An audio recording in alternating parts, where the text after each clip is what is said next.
हरे कृष्ण राधे कृष्ण। ओम नमो भगवते वासुदेवाय। बोलिए गजानंद सही गणेश जी महाराज की जय। बोलिए विघ्नहर्ता भगवान गणेश जी की जय। आज इस भादो मास महत्म में श्रीमद् भागवत महापुराण के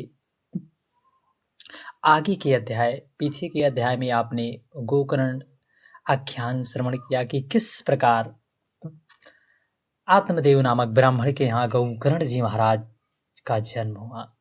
अब और उसके एक पुत्र धुंधकारी था, जो बड़ा ही क्रूर, निर्दयी, वेदहीन, वेदों के मार्ग पर ना चलने वाला, चोरी करने वाला, मांस मदिरा आदि का सेवन करने वाला महापापी।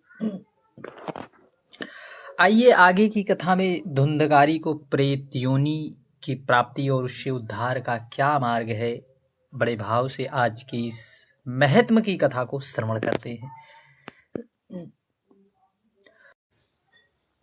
शौनक जी पिता के वन चले जाने पर, शौनक जी कहते हैं पिता के वन चले जाने पर धुंधकारी ने अपनी माता को बहुत पीटा और कहा, बता धन कहाँ रखा है, नहीं तो अभी तेरी जलती लकड़ी से खबर लूंगा। माता को तरह तरह की यातनाएं डरा धमका कर वह माता को दुखी किया करता था। दैव संयोग से वह रात्रि के समय, एक दिन रात्रि के समय वह दुखी हृदय से जा रही थी कि अचानक कुएं में गिर गई और इसी से उसकी माता धुंधली देवी की मृत्यु हो गई। योगनिष्ठ गोकर्ण जी तीर्थ यात्रा पर निकल गए थे। इन्हें इस घटना से कोई सुख या दुख नहीं होता था, क्योंकि उनका ना कोई मित्र था और ना ही उनका कोई शत्रु था। धुंधकारी 5 वेश्याओं के साथ घर में रहने लगा। उसके लिए भोग सामग्री जुटाता और उसकी चिंता ने उसकी बुद्धि को हर लिया और वह नाना प्रकार के अन्याय, अत्यंत क्रूर कर्म करना। तब एक दिन उन वैश्याओं ने उससे बहुत से गहने मांगे।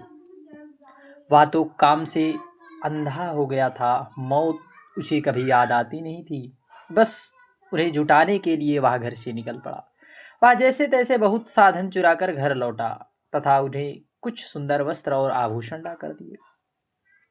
चोरी का माल देखकर रात्रि के समय स्त्रियों ने विचार किया कि यह नित्य की चोरी करता है, इसलिए इसे किसी दिन अवश्य राजा पकड़ लेगा और यह सारा धन छीन कर निश्चय ही इसे प्राणदंड तो देगा ही और हमें भी प्राणदंड मिलेगा।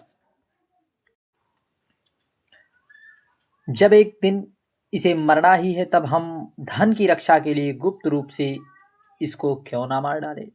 इसे मारकर हम इसका सारा माल हड़प लेंगे और कहीं चले जाएंगे। ऐसा निश्चय कर उन्होंने सोई हुई धंधकारी को रस्सी से कस दिया,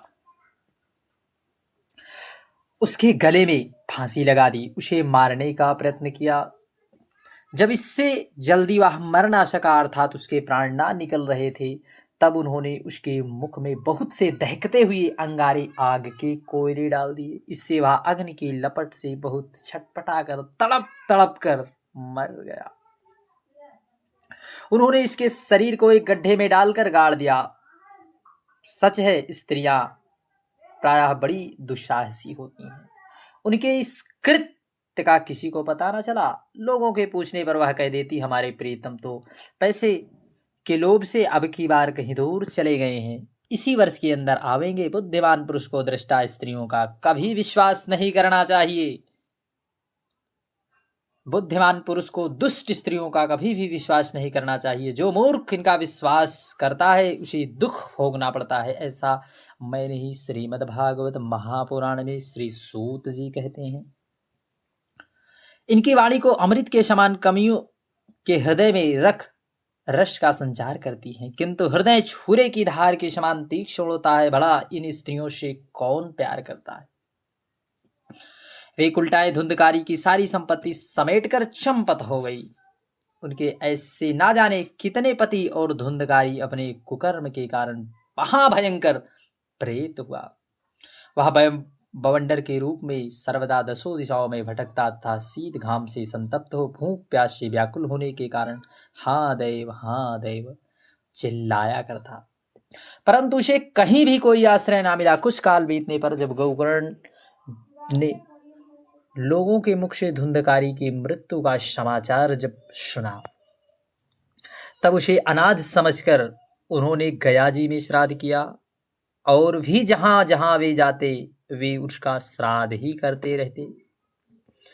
इस प्रकार घूमते घूमते गोकर्ण जी अपने नगर में आए और रात्रि के समय दूसरों की दृष्टि से बचाकर सीधे अपने घर के आंगन में सोने के लिए वहां पर पहुंच गए। भक्तों, वहां अपने भाई को सोया देख आधी रात के समय धुंधकारी ने अपना बड़ा विकट रूप दिखाया। वह कभी भेड़ा, कभी हाथी, कभी भैंसा, कभी इंद्र, कभी अग्नि का रूप धारण करता, तरह तरह का वह रूप धारण करता और अंत में मनुष्य में आकर प्रकट हुआ। ये विपरीत अवस्थाएं देखकर गोकर्ण ने निश्चय किया कि यह कोई दुर्गति को प्राप्त हुआ जीव है। तब उन्होंने उससे धैर्य पूर्वक पूछा, तू कौन है? रात्रि के समय ऐसे भयानक रूप क्यों दिखा रहा है? तेरी यह दशा कैसे हुई? बता तो सही। तू प्रेत है, पिशाच है, अथवा कोई ब्रह्मराक्षस है? तब सूत जी कहते हैं, गोकर्ण के इस प्रकार के बार बार जोर जोर पूछने पर जोर जोर से वह रोने लगा। उसमें बोलने की शक्ति तो थी नहीं थी, इसलिए उसने केवल संकेत मात्र किए। तब गोकर्ण ने अंजलि में जल लेकर उसे अभिमंत्रित करके उसके ऊपर छिड़क दिया। इससे उसके पापों का शमन हुआ और वह इस प्रकार कहने लगा। क्या कहने लगा? मैं तुम्हारा भाई हूं, मेरा नाम धुंधकारी है। मैंने अपने ही दोषों के कारण ब्राह्मणत्व नष्ट कर लिया है। मेरे कुकर्मों की गिनती नहीं की जा सकती। मैं तो महान अज्ञान में चक्कर काट रहा हूं और इसी से मैंने लोगों की बड़ी हिंसा की है। अंत में उल्टा इन स्त्रियों ने मुझे तड़पा तड़पा कर मार डाला। इसी से अब प्रेत योनि में पड़कर यह दुर्दशा भोग रहा हूं। अब दैवश कर्म का फल उदय होने से मैं केवल वायु भक्षण करके जी रहा हूं। भाई कुछ दया के भाई तुम दया के समुद्र हो, अब किसी प्रकार जल्दी ही मेरे इस योनि से छुड़ाओ। गोकर्ण ने धुंधकारी की सारी बातें सुनी और तब उससे बोले, भाई गोकर्ण ने कहा, भाई मुझे इस बात का बड़ा आश्चर्य है। मैंने तुम्हारे लिए विधि पूर्वक गया जी में पिंडदान किया है, फिर भी तुम प्रेत योनि से मुक्त नहीं हुए। तब इसका और कोई उपाय है ही नहीं। अच्छा तुम सब बात खोल कर कहो, मुझे अब क्या करना चाहिए? तब प्रेत ने कहा, मेरी मुक्ति सैकड़ों गया श्राद्ध करने से भी नहीं हो सकती। अब तो तुम्हें कोई और ही उपाय करना पड़ेगा। भाई तब प्रेत की यह बात सुनकर गोकर्ण जी को बड़ा आश्चर्य हुआ। यदि सैकड़ों गया श्राद्ध से भी तुम्हारी मुक्ति नहीं हो सकती, तब मैं तुम्हारी मुक्ति कैसे करूं? तब तो असंभव है। अभी तो तुम निर्भय होकर अपने स्थान पर रहो, मैं विचार करके तुम्हारी मुक्ति के लिए दूसरा कोई उपाय अवश्य करूंगा। तब गोकर्ण की आज्ञा पाकर धुंधकारी वहां से अपने स्थान पर चला गया। इधर गोकर्ण ने रात भर विचार किया, तब भी उन्हें कोई उपाय न सूझा। प्रातःकाल उनको आया देख लोग प्रेम से उनसे मिलने पहुंचे। तब गोकर्ण ने रात में जो कुछ जिस प्रकार हुआ था वह सब उन्हें सुना दिया। उसमें जो विद्वान योगनिष्ठ ज्ञानी और वेदज्ञ थे, उन्होंने भी अनेक शास्त्रों को उलट पलट डाले और देखा कि मुक्ति का कोई उपाय नहीं मिल रहा है। तब सबने यह निश्चय किया कि इस विषय में हम सूर्य नारायण से कुछ ना कुछ परामर्श लेते हैं और जो आज्ञा करें वही करना है। अंततः गोकर्ण ने अपने तपोबल से भगवान सूर्य की गति को रोकी और उनकी स्तुति की। भगवान आप सारे संसार के साक्षी हैं, मैं आपको नमस्कार करता हूँ, आप मुझ पर कृपा कीजिए, धुंधकारी की मुक्ति का साधन बताइए। तब गोकर्ण की प्रार्थना को सुनकर सूर्यदेव ने दूर से ही स्पष्ट शब्दों में कहा, श्रीमद् भागवत से मुक्ति हो सकती है, इसलिए तुम उसका सप्ताह पारायण करो। सूर्य का यह धर्ममय वचन वहां सभी ने सुना। तब सभी ने यही कहा, प्रयत्न पूर्वक यही करो। है भी साधन बहुत सरल। अतः गोकर्ण जी भी तदंतर निश्चय करके कथा सुनाने के लिए तैयार हो गए। देश और गांवों से अनेक लोगों अनेक लोग कथा सुनने के लिए आए, बहुत से लंगड़े लूले, अंधे, बूढ़े और मंद बुद्धि पुरुष भी पाप की निवृत्ति के उद्देश्य से वहां पर आ पहुंचे। इस प्रकार वहां इतनी भीड़ हो गई कि उसे देखकर देवता भी आश्चर्यचकित हो गए। तब गोकर्ण जी व्यास गद्दी पर बैठकर कथा कहने लगे। तब वहां प्रेत भी आ पहुंचा।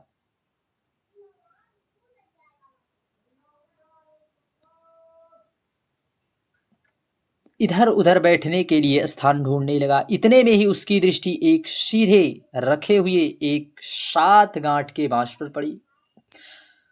उसी के नीचे के छिद्र से घुसकर वह कथा सुनने के लिए बैठ गया।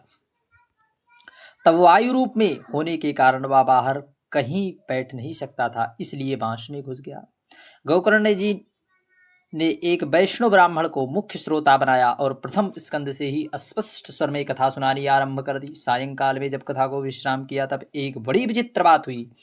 वहां सभासदों के देखते ही देखते बांस की एक गांठ चटक चटक कर तड़ तड़ तड़ शब्द करके फट गई। इस प्रकार दूसरे दिन दूसरी गांठ, तीसरे दिन तीसरी, चौथे दिन चौथी, इस प्रकार 7 दिनों में 7 गांठों को फोड़कर धुंधकारी 12 स्कंद के कथा सुनने से पवित्र होकर प्रेत योनि से मुक्त हो गया और दिव्य रूप धारण करके सबके सामने ही प्रकट हुआ। उसका मेघ के समान श्याम शरीर पीतांबर तुलसी की मालाओं से सुशोभित था तथा सिर पर मनोहर मुकुट और कानों में कमलनी कुंडल झिलमिला रहे थे। उसने तुरंत अपने भाई गोकर्ण को प्रणाम करके कहा, भाई तुमने कृपा करके मुझे प्रेत योनि की यातना से मुक्त कराई है। यह प्रेत पीड़ा का नाश करने वाली श्रीमद् भागवत कथा धन्य है। श्री कृष्णचंद्र के धाम की प्राप्ति कराने वाला सप्ताह पारायण भी धन्य है। जब सप्ताह श्रवण का योग लगता है तब सब पाप थरथरा उठते हैं और अब भगवत की कथा जल्दी ही हमारा अंत कर देगी। जिस प्रकार आग गीली सूखी छोटी बड़ी सब तरह की लकड़ियों को जला डालती है, उसी प्रकार सप्ताह श्रवण मन और वचन कर्म से किए गए नए पुराने छोटे बड़े सभी प्रकार के पापों को नष्ट कर देती है। विद्वानों ने देवताओं की सभा में कहा है, जो लोग इस भारतवर्ष में श्रीमद् भागवत की कथा नहीं सुनते उनका जन्म वृथा है। भला मोह पूर्वक लालन पालन करने के लिए इस अनैतिक शरीर को हष्ट पुष्ट और बलवान ही बना लिया तो श्रीमद् भागवत की कथा सुने बिना इससे क्या लाभ। अस्थियां ही इस शरीर के आधार स्तंभ है। नस नाड़ियों रूप रस्सियों से यह बंधा हुआ, ऊपर से इस पर मांस और रक्त थोपा हुआ, इसे चर्म से मढ़ दिया गया है। इसके प्रत्येक अंग में दुर्गंध आती है क्योंकि यह तो मलमूत्र का भांड है। वृद्धावस्था और शोक के कारण यह परिपूर्ण में दुखमय है। रोगों का तो घर ही ठहरा, यह निरंतर किसी ना किसी काम वासनाओं से पीड़ित रहता है। कभी इसकी तृप्ति नहीं होती। इसे धारण किए रहकर एक भार है। इसके लिए रोम रोम में भरे हुए एक और नष्ट होने में इसे एक क्षण भी नहीं लगता। अंत में यदि इसे गाड़ दिया जाता है तो कीड़े बन जाते हैं, कोई पशु खा जाता है तो यह विष्ठा हो जाता है और अग्नि जला देती है तो यह भस्म की ढेर हो जाती है। ये 3 ही इसकी गतियां हैं। ऐसे अस्थि शरीर से मनुष्य अविनाशी फल देने वाला काम क्यों बना देता। जो अन्न प्रातः काल पकाया जाता है वह सायंकाल तक बिगड़ जाता है, फिर उसी के रस से पुष्ट हुआ शरीर भी नित्यता कैसी, यह नित्य कैसे रहेगा। इस लोक में सप्ताह श्रवण करने से भगवान की शीघ्र ही प्राप्ति होती है। अतः सब प्रकार के दोषों की निवृत्ति के लिए एकमात्र यही साधन है। जो लोग भगवत की कथा से वंचित हैं वे जल में बुदबुदे और जीवों में मच्छरों के समान केवल मरने के लिए पैदा होते हैं। भला जिसके प्रभाव से जड़ और सूखे हुए बांस की गांठ फंस सकती है, फट सकती है, वह भगवत कथा का श्रवण करने से चित्त की गांठें खुल जाना कौन बड़ी बात है। सप्ताह श्रवण करने से मनुष्य के हृदय की गांठ खुल जाती है, उसके समस्त संशय छिन्न भिन्न हो जाते हैं और सारे कर्म क्षीण हो जाते हैं। यह भगवत कथा रूप तीर्थ संसार के कीचड़ों को धोने में बड़ा ही पटु है। विद्वानों का कथन है, जब तक या हृदय में स्थित हो जाता है तब मनुष्य मुक्ति निश्चित है। जिस प्रकार धुंधकारी ये सब बातें कह रहा था, जिसके लिए वैकुंठवासी पार्षदों के सहित एक विमान उतरा और उससे सब ओर मंडलाकार प्रकाश फैल रहा था। सब लोगों के सामने धुंधकारी उस विमान पर चढ़ा। तब उस विमान पर आए पार्षदों को देखकर उसने गोकर्ण जी से यह बात कही, भगवान के प्रिय पार्षदों, यहाँ तो हमारे अनेक शुद्ध हृदय श्रोता हैं, उन सब के लिए आप लोग एक साथ बहुत से विमान क्यों नहीं लाए? हम देखते हैं कि यहाँ सभी ने समान रूप से कथा सुनी है, फिर फल में इस प्रकार का भेद क्यों हुआ? कृपा करके मेरे संदेह को दूर करे। तब भगवान के सेवकों ने कहा, हे नारद, इस प्रकार फल भेद का कारण इसके श्रवण भेद में है। यह ठीक है कि श्रवण तो सबने समान रूप से किया, किंतु इसके जैसा मनन नहीं। इसी से एक साथ भजन करने पर भी उसमें फल में भेद रहा। इस प्रेत ने 7 दिन निराहार रहकर श्रवण किया तथा सुने हुए विषय का स्थिर चित्त से वह खूब मनन इत्यादि आसन भी क्या करता था। जो ज्ञान दृढ़ होता है वह व्यर्थ हो जाता है। इसी प्रकार ध्यान न देने से, श्रवण का संदेह से, मंत्र का और चित्र के इधर उधर भटकने रहने से जप का कोई फल नहीं होता। वैष्णवहीन देश, अपात्र को कराया हुआ श्राद्ध का भोजन, अछोत्री को दिया हुआ दान, आचारहीन कुल, इन सब का नाश हो जाता है। गुरु वचनों में विश्वास, दीनता का भाव, मन के दोषों पर विजय और कथा में चित्र की एकाग्रता इत्यादि नियमों का यदि पालन किया जाए तो श्रवण यथार्थ श्रवण का फल मिलता है। यदि ये श्रोता फिर से श्रीमद् भागवत की कथा सुने तो निश्चय ही सबको वैकुंठ की प्राप्ति होगी। और गोकर्ण जी ने अपने को भगवान स्वयं आकर गोलोक में ले जाएंगे, ये कहकर वे सब पार्षद हरि कीर्तन करते हुए वैकुंठ धाम को चले गए। श्रावण मास में गोकर्ण ने फिर उसी प्रकार सप्ताह क्रम की कथा कही और उन श्रोताओं ने उसे पुनः सुना। फिर नारद जी इस कथा की समाप्ति पर जो कुछ हुआ वह सुनिए। वहां भक्तों से भरे हुए विमानों के साथ भगवान प्रकट हुए और सब ओर जय जयकार कर नमस्कार की ध्वनि होने लगी। भगवान स्वयं हर्षित होकर अपने 5 जन संख की ध्वनि करने लगे और उन्होंने गोकर्ण को हृदय से लगाकर अपने ही समान बना दिया। उन्होंने क्षण भर में ही अन्य सब श्रोताओं को मेघ के समान श्याम वर्ण, रेशमी पीताम्बरधारी तथा क्रीट कुंडल आदि से विभूषित कर उस गांव में कुत्ते चांडाल पर्यंत जितने भी जीव थे वे सब गोकर्ण जी की कृपा से विमान पर चढ़ गए तथा जहां योगी जन जाते उस भगवत धाम में भेज दिए। इस प्रकार भक्तवत्सल भगवान श्री कृष्ण कथा श्रवण से प्रसन्न हो गोकर्ण जी को साथ ले अपने ग्वाल बालों प्रिय गोलोक धाम में चले गए। पूर्व काल में जैसे अयोध्यावासी भगवान श्री रामचंद्र जी के साथ साकेत धाम गए, उसी प्रकार भगवान श्री कृष्ण उन सब को योग दुर्लभ गोलोक धाम को ले गए। जिस प्रकार लोकों में सूर्य, चंद्रमा और सिद्धों की कभी गति नहीं होती, उसमें भी श्रीमद् भागवत श्रवण करने से चले गए। नारद जी सप्ताह ज्ञान यज्ञ के द्वारा कथा श्रवण करने से जैसे उज्जवल फल संचित होता है, उसके विषय में हम आपसे क्या कहें। अजी जिन्होंने अपने कर्णपुट में गोकर्ण की कथा के एक अक्षर का भी पान किया हो, वे फिर माता के गर्भ में नहीं आते। जिस गति को लोग वायु, जल या पत्ते खाकर शरीर सुखाने से, बहुत काल तक घोर तपस्या करने से, योगाभ्यास से भी नहीं पा सकते, वे सप्ताह श्रवण की सहज ही प्राप्त कर लेते हैं। इस परम पवित्र इतिहास का चित्रकूट पर विराजमान मुनीश्वर शांडिल्य भी ब्रह्मानंद के मग्न होकर कर देते। यह कथा बड़ी ही पवित्र है, एक बार के श्रवण से ही समस्त पाप राशि को भस्म कर देती है। यदि इसका श्राद्ध के समय पाठ किया जाए तो इसे पितृ गण को बड़ी तृप्ति होती है और नित्य पाठ करने से मोक्ष की प्राप्ति होती है। बोलिए।